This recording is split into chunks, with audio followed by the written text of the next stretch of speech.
Ya, Bapak Ibu, kita mulai kembali. Alhamdulillah wassalatu wassalamu ala Rasulillah wa ala alihi wa sahbihi wa man wa ala. Allahumma la sahla illa ma ja'altahu sahla wa anta taj'alul hazna idza syi'ta sahla. Bapak Ibu rahimakumullah, kita melanjutkan materi kita memantaskan diri menjadi suami dan istri.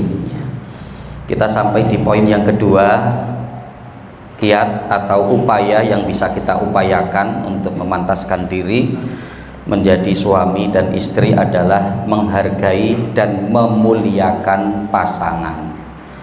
Jadi artinya bagi para suami untuk menghargai dan memuliakan istri, bagi para istri untuk menghargai dan memuliakan suami.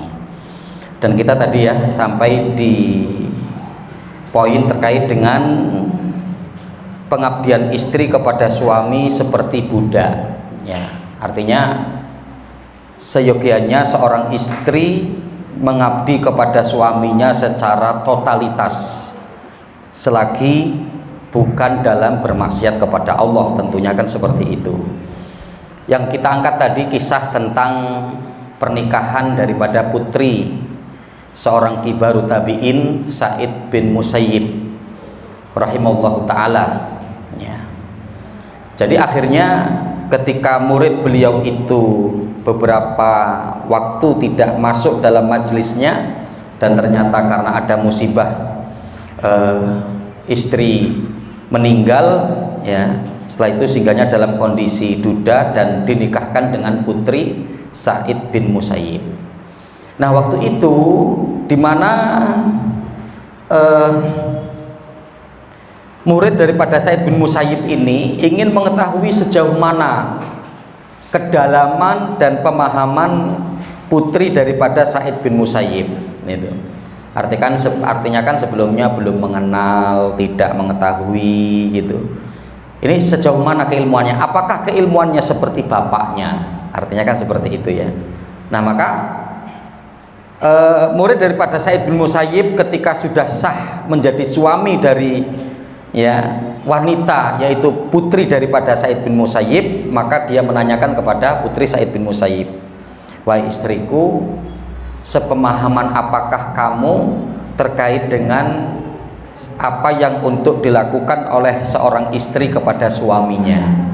Maka putri daripada Sa'id bin Musayyib mengatakan, seperti, ya, seorang budak mengabdi kepada tuannya, ya, seperti yang seyogianya untuk dilakukan oleh seorang wanita, seorang istri kepada suaminya adalah untuk seolah-olah dalam tuan dan budak itu adalah dimana wanita, ya, untuk menjadikan suaminya seperti tuannya, dan wanita untuk menjadikan dirinya seperti budak dengan tuannya, ya. Jadi yang kalau kita dapati tidak ada budak itu yang melawan kepada tuannya, yang menentang, yang ngeyel, itu tidak ada, ya. Bahkan kalau kita akan lihat Mesir kuno dulu, ya, maka kenapa makam itu dijadikan piramid?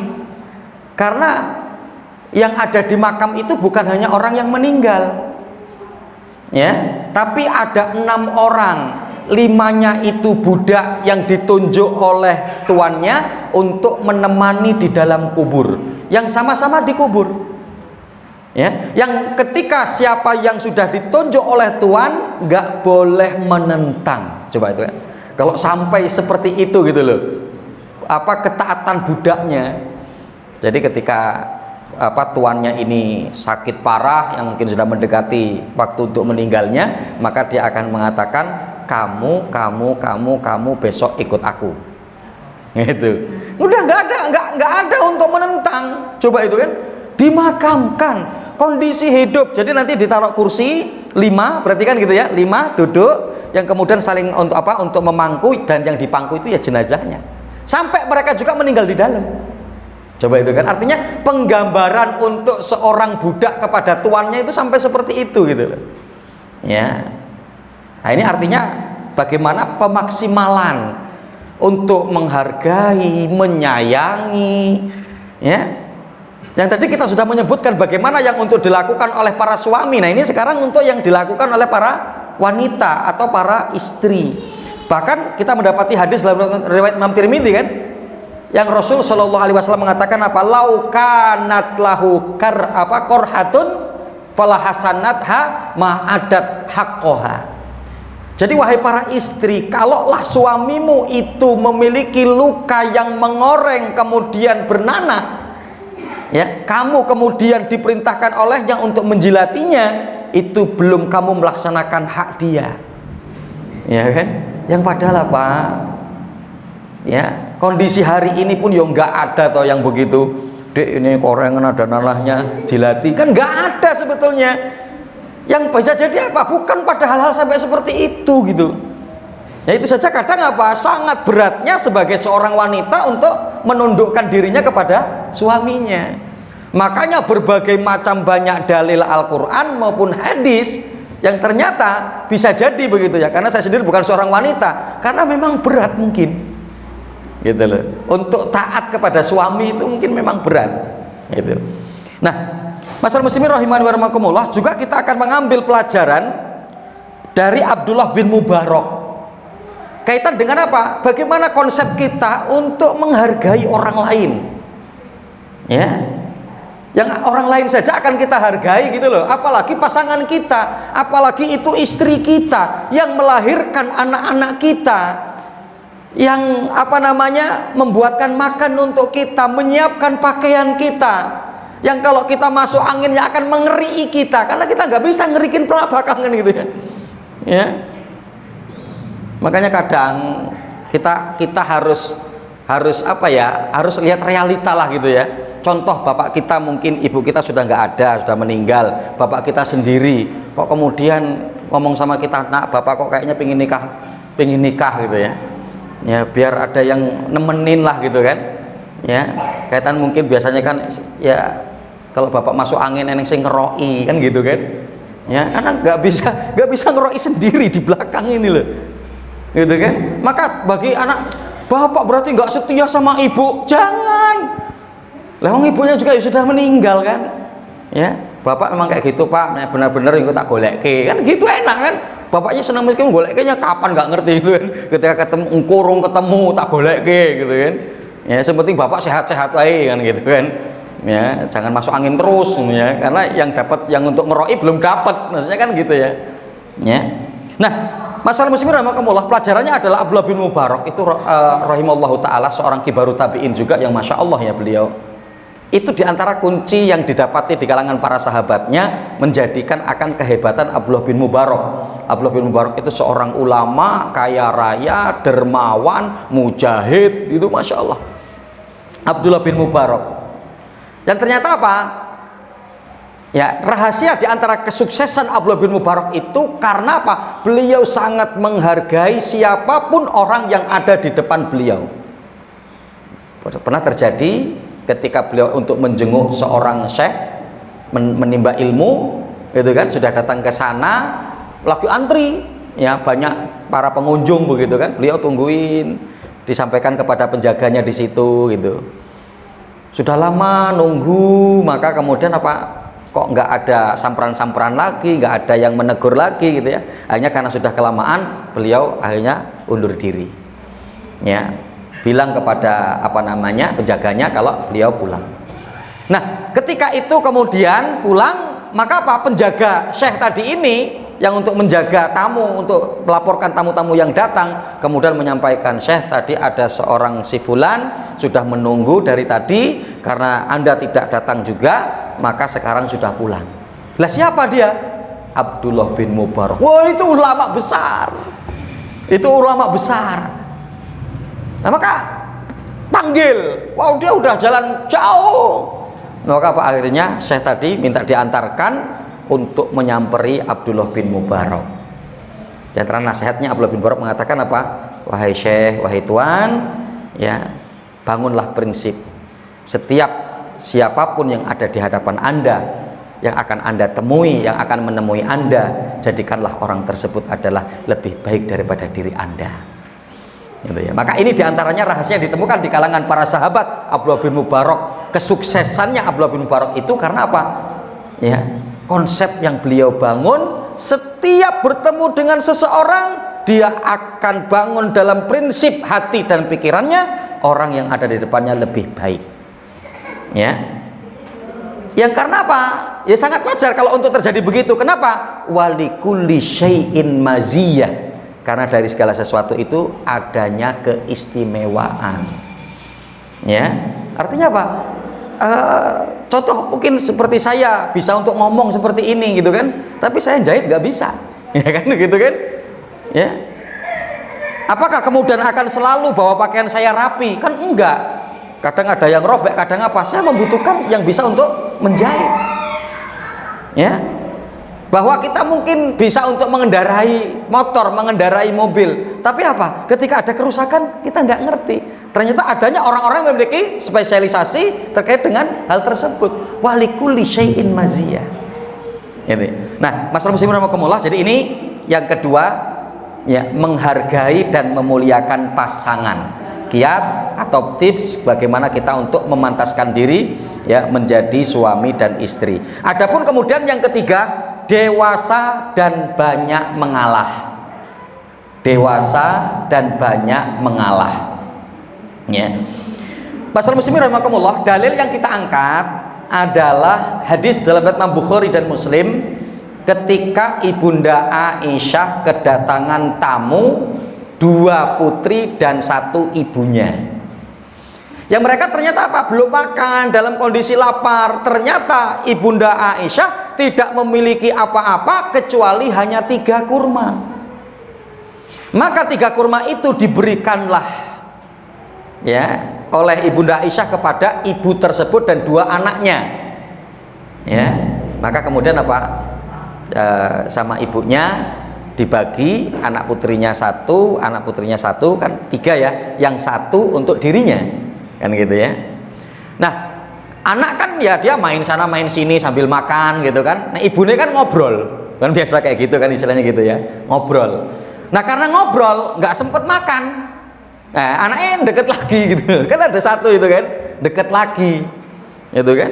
Ketika deket lagi kemudian meminta kurmanya, ya dikasihkan, dibelah ya, diberikan ke 1 anak putrinya, kemudian yang sebelah satunya lagi diberikan ke anak putrinya yang 1.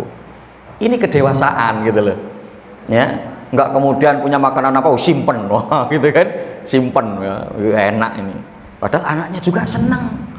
Ya, ketika mungkin anaknya makan kemudian habis duluan, ibunya ini, jangan kayak kucing kan gitu ya, dia tuh udah dapat ini, gitu kan, ada yang mau dekat tambahnya tambah gede, ya. Kita tidak seperti kucing ya, jadi kedewasaan gitu ya. Maka hadis inilah yang menjadikan Ibunda Aisyah setelah peristiwa itu, kemudian ketika Rasulullah datang, Ibunda Aisyah mengabarkan, ya Rasulullah, tadi ada 2 anak dan 1 ibu, mereka ternyata dalam kondisi lapar dan saya tidak punya apa-apa kita kecuali hanya 3 butir kurma yang kemudian saya berikan kepada mereka. Ya, yang kemudian apa? Ya, Rasul akhirnya mengucapkan hadis itu kan, man ubtuliya bihadhil banat fa asanna ilaihinna kunna lahu sitron minan nar. Barang siapa yang diberikan beberapa anak putri dan dia kemudian bisa berbuat baik kepadanya, mendidiknya dengan baik, maka anak putri ini nanti akan menjadi tameng dia dari siksa api neraka. Gitu ya. Nah, jadi apa? Pentingnya kedewasaan dan mengalah, terutama apa? Banyaklah untuk mengalah, memaklumi pada perkara dunia. Gitu ya, pada perkara dunia. Yang nanti diantaranya apa? Konsepnya, saya pernah mendapati kajian di kalangan para ulama itu apa? Pembagiannya adalah nek urusan dalam rumah serahkan ke istri, nek urusan luar rumah suami. Jadi sudah pembagiannya kayak gitu loh. Jadi contoh, lemari ini nanti mau ditaruh di mana? Serahkan ke istri. Kan dalam rumah kan gitu loh, dalam rumah. Tapi kalau nanti sudah urusan luar rumah, suami. Bahkan berarti contoh apa? Ketika kemudian kita mau tinggal di mana, berarti diserahkan kepada suami, bukan istri. Gitu kan? Ya, ketika suami kemudian, dek kita akan tinggal di sini mungkin beberapa tahun, siap mas. Nah gitu. Kenapa? Sudah memosisikan bahwa ini urusan luar rumah, maka itu adalah suami. Artinya begitu. Ya. Jadi contoh ketika mungkin untuk konsep banyak mengalah gitu kan, untuk mengalah pada perkara duniawi, ya. Contoh untuk beli baju, gitu kan.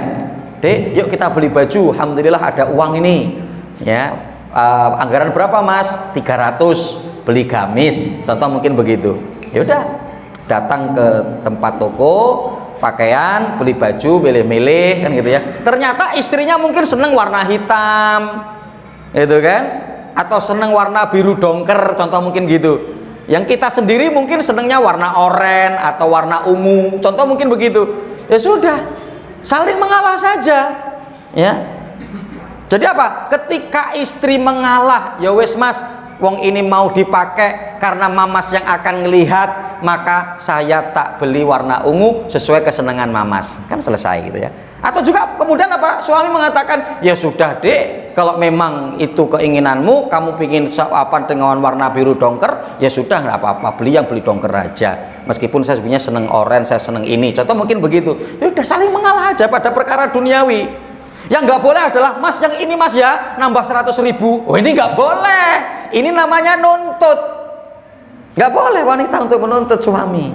Yang apalagi apa, bisa jadi itu dek suami mikir duitnya kurang dari mana, ya pulang-pulang langsung demam, kan gitu kan, sakit, ya repot, ya kan. Makanya tadi sudah ada kesepakatan anggaran piro mas, 300, ya sudah.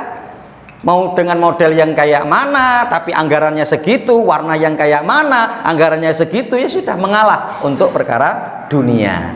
Ya, nah ini, jadi bagaimana kita untuk dewasa dan mengalah, ya ini sebagai satu bentuk konsep yang bisa kita upayakan untuk menggapai memantaskan diri menjadi suami dan istri. Kemudian yang keempat, siap berkorban, ya siap berkorban, ya karena perjalanan di dalam rumah tangga nggak akan selalu enak, nggak akan selalu mulus, nggak akan selalu baik menurut kita, nyaman menurut kita, kan begitu ya. Nah maka apa? Di sini dibutuhkan pengorbanan, ya. Maka kita mendapati Bapak Ibu rahimakumullah kan, yang disebutkan sebagai tanda apa? Tangga cinta, Masya Allah ya.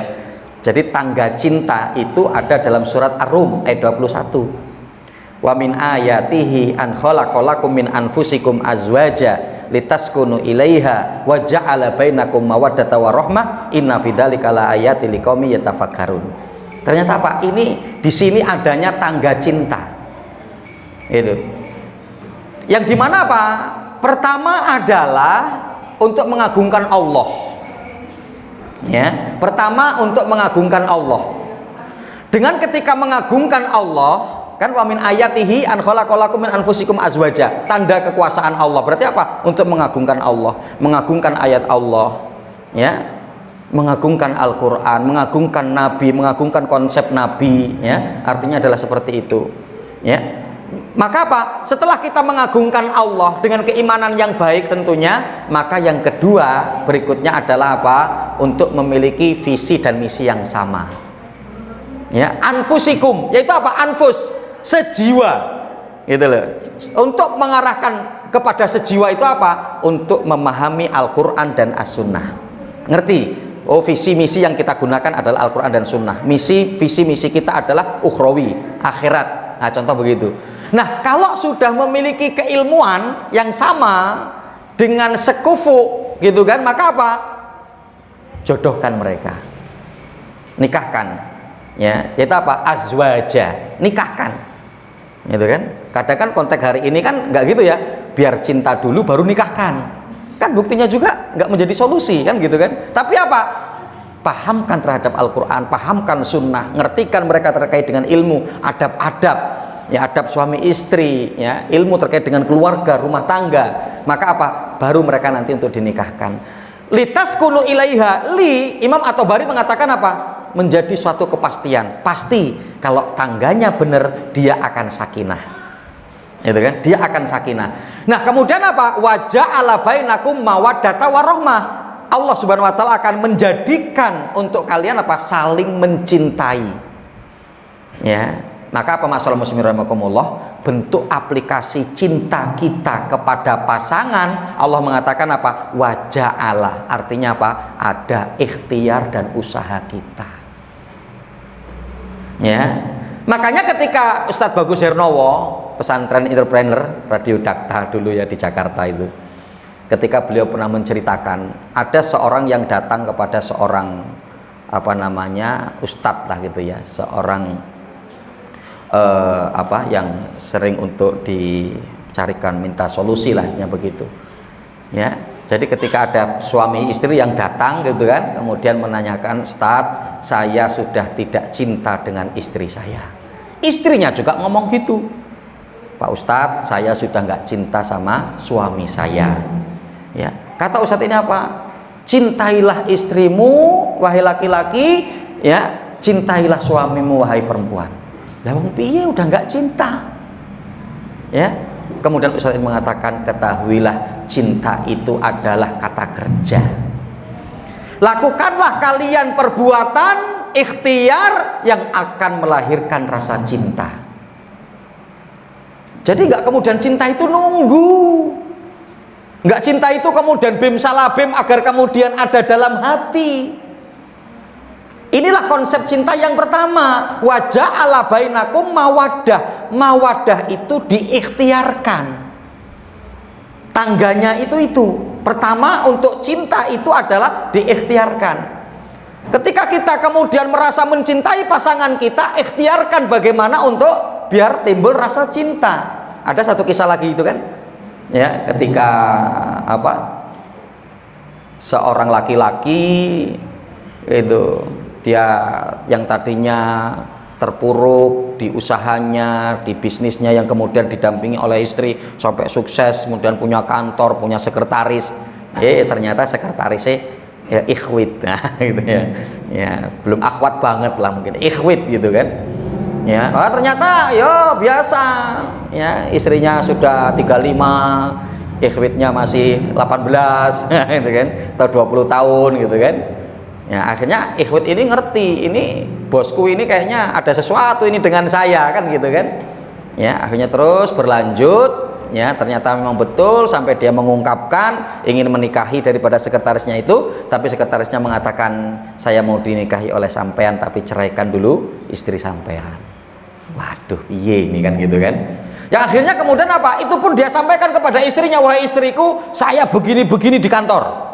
Ada seorang wanita yang kemudian mengganggu hatiku dan kemudian aku ingin menikahi, tapi dia mensyaratkan saya untuk menceraikan kamu.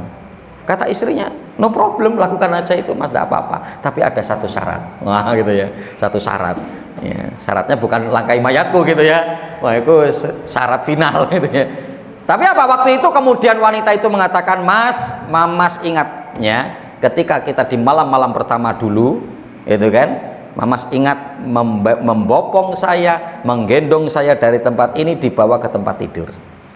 Sebelum Mamas untuk menceraikan saya minta 7 hari 1 pekan lakukan itu kepada saya. Gitu kan? Selama ini wis lali karena wis kawaan lah istilahnya gitu ya. Udah nggak kayak dulu gitu kan. Ya juga bisa jadi juga begitu mas gitu kan. Bot gitu kan, wis abot gini ya. Ya wajar lah wis ngelahirkan anak dhewe piro. Kita wajarkan aja sih. Gitu kan, kan enak ya, wajarkan aja kan gitu kan, ya enak amat sih Ustaz mewajarkan kalau istri sudah mulai gemuk, ya nggak apa-apalah, wajar kan, gampang gitu kan. Istri juga masya Allah suamiku gampang mewajarkan kan gitu kan. Tapi nanti kalau kita mau nikah lagi kan diwajarkan juga kan gitu kan. Ya. Nah, masalah muslimin Bapak Ibu rahimani wa rahimakumullah. Nah, jadi apa? Di mana pada waktu itu kemudian dilakukan oleh laki-laki tadi ini, ya, pada hari ke-7 ketika kemudian sudah selesai, istrinya menanyakan lagi, sudah mas, apa yang saya janjikan sudah sampean lakukan selama 1 pekan, maka fadol monggo kalau mau menceraikan saya, dan kemudian mamas akan menikahi wanita tersebut. Laki-laki itu akhirnya kemudian menangis ya gitu ya, menangis sejadi-jadinya, aku cinta kamu deh, aku sayang kamu. Berarti apa? Perlu dilakukan hal berdua yang akan menimbulkan cinta dan kasih sayang. Kan gitu loh, akhirnya nggak jadi ya. Nah, kemudian tangga berikutnya itu apa ya? Mawaddah warohmah. Rohmah itu apa? Cinta yang disebutkan di kalangan para ulama sampai untuk menimbulkan apa? pengorbanan. Ya, dalam tafsir Imam Katsir itu disebutkan apa? Seperti kecintaan seorang ibu kepada anaknya, orang tua kepada anaknya, kan siap berkorban. Ya kan, siap berkorban. Nak, kamu nggak usah panas-panasan, nak, sing panas-panasan cukup bapak. Gitu kan? Udah nak, kamu nggak usah repot-repot, nak, nggak usah kerja-kerja yang berat, nggak usah ini, biar bapak aja. Kamu nggak usah ngerti pekerjaan bapak seperti apa, yang penting bapak pulang bisa membawa bekal untuk makan kalian, membawa uang untuk sekolah kalian. Pengorbanan orang tua kepada anak. Nah, di dalam kasih sayang keluarga rumah tangga suami istri itu juga bagaimana sampai pada tingkatan rohmah, mencintai yang kemudian siap untuk berkorban. Ya, nah ini. Kemudian yang kelima terakhir adalah fokus pada kewajiban. Ya. Kiat tips bagaimana kita agar bisa memantaskan diri menjadi suami dan memantaskan diri menjadi seorang istri yang benar dan baik. Yang kelima adalah fokus pada kewajiban. Ya, fokus pada kewajiban. Fokus pada kewajiban masing-masing akan tertunaikan hak dan kewajiban secara otomatis. Nah, ini Bapak Ibu rahimakumullah, ada satu konsep gitu ya. Jadi apa? Ketika kita fokus pada kewajiban, gitu kan, maksimalkan kewajiban kita. Ya, laki-laki kewajibannya apa saja, tunaikan. Ya, istri kewajibannya apa saja, tunaikan.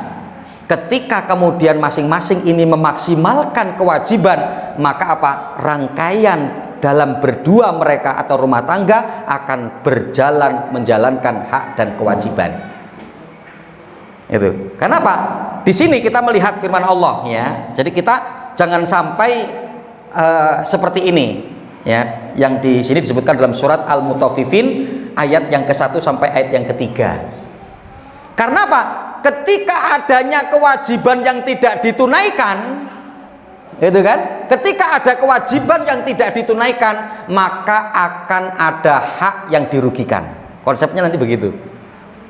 Fitrahnya, kauninya itu begitu. Ya, kita lihat nih. Ketika Allah mengatakan wa wailul lil mutaffifin alladzina idza talu 'alan nasi yastawfun wa idza kaluhum aw wazanuhum yukhsirun. Ya, yaitu apa? Ini kan Allah mencela al-mutaffifin ya, orang yang menakar dan menimbang tidak jujur. Gitu kan? Wa wailul lil mutaffifin, celakalah bagi orang yang menakar, yang menimbang, yang tidak jujur. Ya, alladzi idaktalu 'alan nasi yastaufun. Ya. Jadi apa? Ketika dia ingin ditimbangkan, itu apa?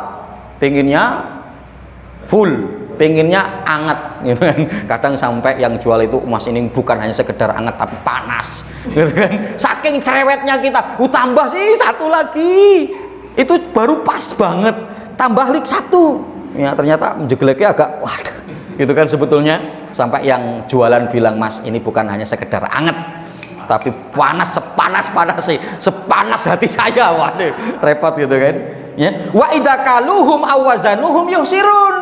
Tapi modelnya kalau dia menimbangkan untuk orang lain, apa? Ngurangi. Pengennya gitu, adem gitu ya. Pengennya ngadem gitu ya. Ada mungkin model-model orang kayak gitu ya. Makanya termasuk juga masyarakat muslimin rahimakumullah, ini hendaklah untuk menjadi perhatian kita. Ya, kita kalau ini kalaupun mau minta tambah, minta keridoannya. Ya. Yo ojo pas banget diangetke, nek sampean ridho, iya ridho aku. Nah, gak masalah. Ya kan gitu kan ya. Tapi tadi ngomongnya kayak gitu, panas sepanas hatiku gitu ya. Mending balik ke wae gitu kan, mending gak usah gitu. Kenapa? Kadang kita dengan yang sedikit itu loh, itu yang tidak kita kerasa, tapi apa? Kita menyakiti orang lain, kita mengambil yang bukan hak kita. Berarti apa? Kita makan yang bukan hak kita. Maka apa? Kalau kita mau nyecip, seyogyanya ngomong. Kadang kan kita gitu ya, apa namanya, ini mas musim duku ini kan gitu ya istilahnya. Nah, ketika kemudian manis nggak manis, apalagi dia ngomong nyicip aja sih pak, gitu kan? Ya nyicip. Jangan tahu-tahu kita ngambil langsung nyicip. Ya belum ngomong, belum izin kan gitu ya. Kadang perkara yang sedikit itu. Bahkan sampai juga apa? Jualan bensin. Padahal jual bensin, jualnya pakai apa dia nakernya? Cuman sedot, disedot, disamain. Padahal satu botol satu dengan yang lain juga nggak sama. Apalagi botolnya pakai botol bekas minum aku apa itu kan, ada yang meleot sana meleot sini, itu kan nggak lurus gitu loh, nggak pas. Ngukurnya cuman ya dijejer-jejerin, kayaknya pas ini, sampingnya lagi kayaknya pas ini ya. Ditanya, Mas piro 1 liter 15.000, ada nggak coba bener 1 liter gitu kan. Maka apa amannya bagi kita untuk ngomong apa, ini sejerigen ini harganya 15.000, udah gitu. Ada seliter atau enggak walau alam, pokoknya saya jualnya jerigen gitu kan. Karena apa, kalau kita jualnya liter ya harus pas 1 liter ya. Atau kemudian apa, nggak sampai 1 liter ini ya kan gitu, nggak apa-apa, jujur kalau kita ingin membahasakan begitu. Tapi amannya kan apa, saya jualan per botol, per botol ini saya jual 15.000, aman, kita nggak pakai itu. Nah masalah muslimin, kita kembali kepada ayat ini, coba kan artinya apa tadi, ketika kita tidak menunaikan apa yang untuk menjadi kewajiban kita untuk menimbang, kan ada yang dirugikan kan ya. Cobalah kita nimbangnya tadi ternyata cuma 9 on, kita nggak menunaikan kewajiban kita kan, yang karena akadnya berapa, 1 kilo 10 on, ternyata apa, kita kurangi menjadi 9 on, ada pasti yang dirugikan. Meskipun kemudian apa, kita nggak mengkaji haknya akan terugikan atau apa, secara otomatis akan terjadi begitu. Begitu juga bagi kita seorang suami, ketika tidak menjalankan kewajiban kita sebagai suami, akan ada orang yang terdolimi untuk menerima hak dari kita.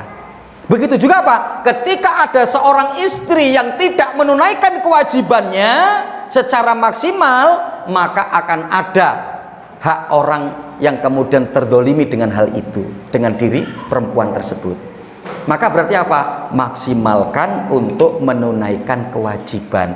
Yang nanti apa? Akan timbul kemudian apa? Menunaikan hak dan kewajiban. Karena apa? Suami istri itu adalah sepasang yang saling melengkapi. Contoh ya, contoh, ketika seorang suami memaksimalkan ma'isyah, yang kemudian dia berkata kepada istrinya, wahai istriku, ayat Al-Quran mengatakan wa waqarna fi buyutikunna, bertempat tinggallah kamu di rumahmu, jangan keluar-keluar, jangan ngelayap-ngelayap kemana-mana, kamu cukup di rumah, tak penuhi kebutuhanmu, kebutuhan anak-anak, aku tak yang cari ma'isyah. Seorang suami menunaikan kewajibannya, istri dia akan menunaikan kewajibannya di rumah, mengurus anak, mengurus rumah. Coba, akan terjadi saling menunaikan hak dan kewajiban tidak? Akan saling. Itu kan akan saling. Meskipun nggak kemudian harus kita menuntut, dek, hak untuk saya berikan, mana? Ya, kamu harus tunaikan. Nggak perlu begitu. Kita fokus kepada tugas masing-masing, insya Allah nanti akan klop. Ya, justru ketika kemudian tidak menunaikan tugas masing-masing, inilah yang tidak klop. Ya kan? Ya contoh, ternyata kemudian karena kita tidak bisa memenuhi kebutuhan, akhirnya kemudian istrinya, ya wis mas tak bantoni, terus arpiegi, ya wis ikut bantu jaga toko, ya wis kamu ikut juga apa namanya mungkin berjualan, ya wis ya aku tak bantu sampean mas, aku tak jualan sayur keliling. Nah coba kan, nggak ada dalam Al-Quran maupun hadis yang menyebutkan kewajiban nafkah ada pada perempuan, ada pada perempuan, nggak ada. Coba kita cari hadisnya, dalilnya nggak ada. Nah berarti kan apa, adanya yang ketidakpasan, di mana apa yang kewajiban harusnya tidak ditunaikan tapi ditunaikan oleh seorang istri, maka apa di sini juga akan banyak jadi masalah. Hingga ketika mungkin seorang suami kemudian ternyata mengadukan kepada seorang ustadz, tolong nasihati istriku ya, lah pernah tak deketi kok malah nolak, ayo ya kan gitu kan ya, tak deketi kok malah nolak, udah berapa hari ini ustadz kayak gitu, terus sedih aku ya, arep nikah meneh urung mampu gitu kan, bingung kan gitu kan, istri deketi kayak gitu kan ya. Ternyata ketika kemudian ustadz ini coba menanyakan kepada istrinya, lebih ya toh bu kok kayak gitu ya, Lah piye Ustaz, aku nek jam semene iki kesel. Lah wong aku ki keliling dhisik jualan sayuran.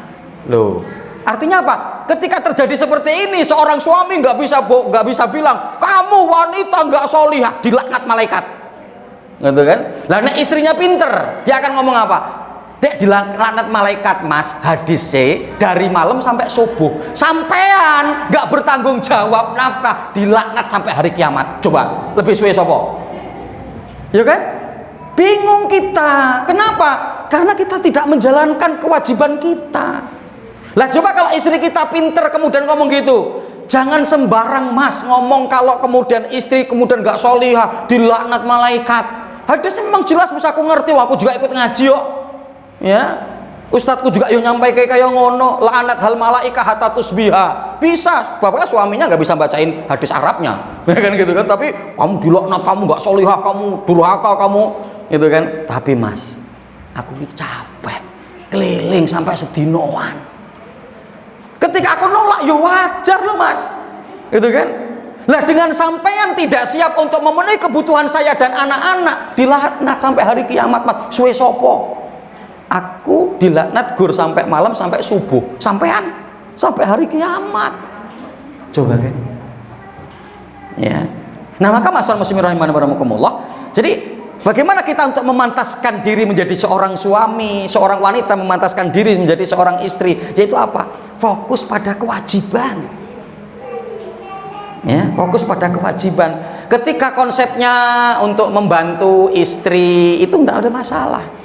Makanya hari ini menjadi problem besar ketika kemudian anak-anak sudah parah pergaulannya, nggak terurus. Lah karena apa? Ibunya nggak ada di rumah. Hari ini juga kita lihat kalau macet, berapa banyak para wanita yang sedang macet karena apa? Baik dia mau berangkat di pekerjaannya atau mau pulang. Ya. Nah ini maka masalah muslimin rahimani wa rahimakumullah, ya. Jadi kadang saya masih memperhatikan masih banyak terjadi seperti itu. Ya kemarin saya juga berkunjung ke suatu tempat, ya istrinya sing dagang, dia yo santai-santai, jagong sana, jagong sini, masya Allah. Ya, maka masalah muslim rahimakumullah, ya bisa jadi bahwa belum suksesnya kita karena kita berbuat seperti ini. Jadi artinya udah kembalikan dengan konsep yang benar. Ya, dek, seberapapun yang aku dapatkan, sabar ya. Kamu di rumah urus anak-anak, pinterkan anak-anak, ya cerdaskan anak-anak. Kalau mau bantu sifatnya kemudian bantu, ini gak ada masalah, bantu, gitu kan? Yang tidak sampai kemudian apa justru yang terbalik, artinya begitu. Bantu gak ada masalah. Untuk sebagai tambahan gak ada masalah. Selagi itu diizinkan oleh suami, kemudian istri juga ridho dengan perbuatan itu, dengan pekerjaan itu, gak ada masalah. Tapi bagaimana kita fullkan power kita? Ya, bahwa dek saya siap ya untuk memenuhi daripada kebutuhan yang ada. Kemudian dalil yang kedua, setiap kita akan bertanggung jawab dari kewajiban kita, ya kan? Jelas ketika Rasul mengatakan kan begitu ya, kullukum ra'in wa kullukum mas'ulun an ra'iyatihi. Setiap kalian adalah pemimpin dan nanti akan dimintai pertanggungjawaban dari apa yang dipimpin. Ar-rajulu ra'in fi ahlihi wa mas'ulun anhum yaumal qiyamah. Seorang suami itu adalah pemimpin di keluarganya, istri dan anaknya, dan nanti akan dimintai pertanggungjawaban dari apa yang dia pimpin. Begitu juga apa? Wal mar'atu ra'iyatun fi ahli baitiha wa mas'ulun anha yaumal qiyamah. Seorang wanita, seorang istri itu adalah menjadi pemimpin di rumahnya, mimpin anaknya, mimpin keberesan rumah, dan nanti akan dimintai pertanggungjawaban di hadapan Allah dari apa yang kemudian dia pimpin. Artinya apa? Nggak ada hadis yang mengatakan kamu nanti akan ditanya sudah mendapatkan hakmu atau belum. Nggak ada. Tapi yang akan ditanya oleh Allah, sudahkah kita menunaikan kewajiban kita ataukah belum? Ya, kamu sudah didik istrimu belum? Kamu sudah nafkahi istrimu belum? Kamu sudah maksimal belum untuk menafkahi mereka? Kamu sudah maksimal belum untuk mendidik mereka? Kamu sudah maksimal belum untuk mengandani mereka, untuk ngomongi mereka yang untuk tidak bosan? Kan gitu ya. Yang akan ditanya oleh Allah itu nanti itu. Ya, wanita juga akan ditanya, kamu sudah benar belum untuk menjadi istri yang baik, untuk menjadi pendukung suamimu, untuk menjadi pembela suamimu, penentram suamimu? Sudahkah kamu kemudian menjalankan apa yang menjadi kewajibanmu kepada suamimu, kamu untuk taat kepadanya? Sudah dilakukan itu atau belum? gitu ya. Nanti tidak ditanya, kamu sudah dapat nafkah dari suamimu belum? Enggak itu yang akan ditanya. Maka apa? Yang akan ditanya oleh Allah dari kita pun, kita sudah menunaikan kewajiban kita atau belum. Nah, ketika nanti ternyata kita belum menunaikan kewajiban, maka disinilah nanti yang akan berat menjadi tuntutan kita di hadapan Allah Subhanahu wa Ta'ala, karena kita belum melaksanakan apa yang menjadi kewajiban kita. Nah, karenanya Masya-Allah, ini 5 poin ya. Dan poin yang terakhir, poin yang kelima, fokus pada kewajiban masing-masing. Ketika fokus dengan kewajiban masing-masing, hak dan kewajiban dalam keluarga itu pasti akan ya terlaksanakan dengan baik. Ya, pasti akan terlaksanakan dengan baik ya, karena tugasnya yang masing-masing dan itu klop ya, saling untuk melengkapi, saling untuk memenuhi ya. Tidak mungkin nggak klop. Kalau nggak klop itu pasti karena tidak menjalankan kewajiban-kewajiban dengan semestinya, pasti akan justru menimbulkan ketidakpasan atau tidak klop. Mungkin begitu, wallahu taala alam. Ini masalah muslimin, Bapak Ibu rahimakumullah, memantaskan diri ya menjadi suami dan istri ya. Mudah-mudahan 5 poin ini menjadi bekal ya bagi kita untuk selalu kita berupaya ya, kita